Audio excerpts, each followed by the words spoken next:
What's going on, everyone? It's GadgetsBoy. Welcome to another video. In this one, we're going to be taking a look at Microsoft's latest and most powerful Surface laptop to date, the Microsoft Surface Laptop Studio. And this thing is sleek. But in this video, we're going to be finding out, is it powerful? And does it actually match the offering in terms of pricing? Does the price match the offering? Let's find out. As always, the packaging is very minimal and it comes with all the basics you need to use the device. Open up the box and you are greeted by the Surface Laptop Studio itself. Underneath that, you have two compartments. One has the paperwork like quick start guide and a Surface Connect charger with a USB port on the actual brick itself, so you can charge other devices as well. This way you don't lose out on the ports. A closer look at the Surface Laptop Studio. This one comes in the platinum color, which is the only color it's actually available in, and it's finished in magnesium and aluminium. So it feels very premium, very slick, and also very solid.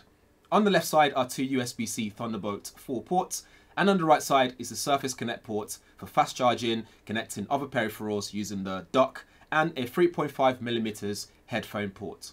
Open up the laptop lid, you have a really great keyboard that's excellent when it comes to key travel, spacing, and it's just a joy to type on. It's one of the best keyboards you find on a laptop. The Precision Haptic trackpad is also very large, so it's great for any precision type of work you might want to do.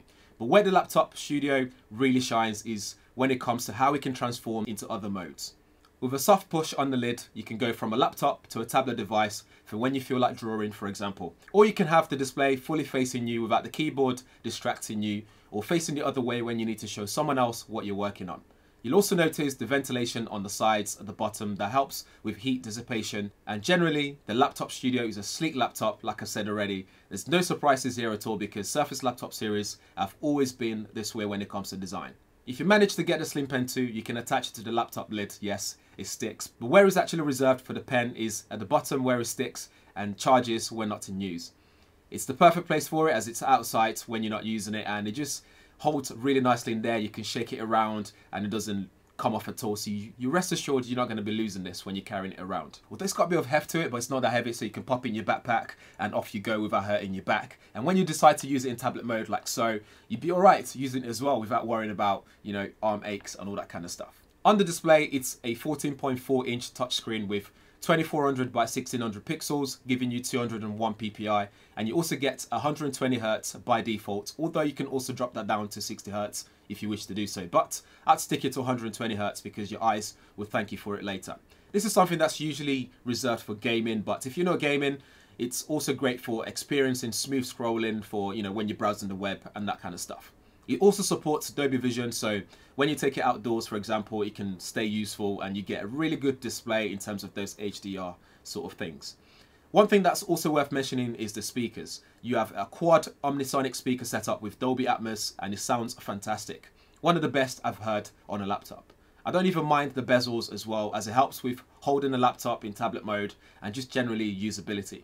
The Laptop Studio has a 1080p 2.1 megapixel, I think, front-facing camera that supports Windows Hello login for security, and it combines this with dual-field far-field studio microphones, which is a perfect setup for business meetings. So if you're still doing things like your Microsoft Teams or Zoom, for example, then you rest assured that you've got a good camera and good microphone as well to really come across as professional as possible. For the performance, the Laptop Studio isn't available in many configurations, but you can choose between the i5 and i7 variants, both quad-core 11th gen Intel processors and H35 version or H35. And if you go for the i5, you can only have the Intel Iris Xe graphics, and if you go for the i7, you can have a GeForce RTX 3050 Ti laptop GPU with 4GB of GDDR6 GPU memory, or the RTX 82000 laptop GPU with 4GB of GDDR6 GPU memory. So depending on the level of work you wish to undertake with the Laptop Studio, pick the right one for you. For memory, you get the options for 16GB or 32GB of LPDDR4X RAM, and for storage, there's a removable SSD drive with up to 2TB. But the 2TB option is only available when you go for the i7 version.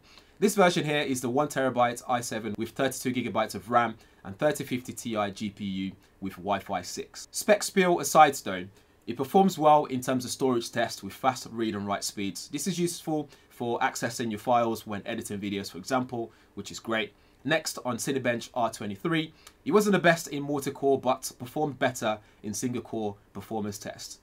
On PC Mark, you see it's rated just above an office laptop, but below a gaming PC from 2020. But this isn't a gaming device, so I say this is a good thing. If you're working on this on a daily basis, then this is more than enough for sure, and it's versatile as well. On 3D Mark, it didn't do too bad either, scoring above a 2020 office laptop spec and going below a gaming laptop.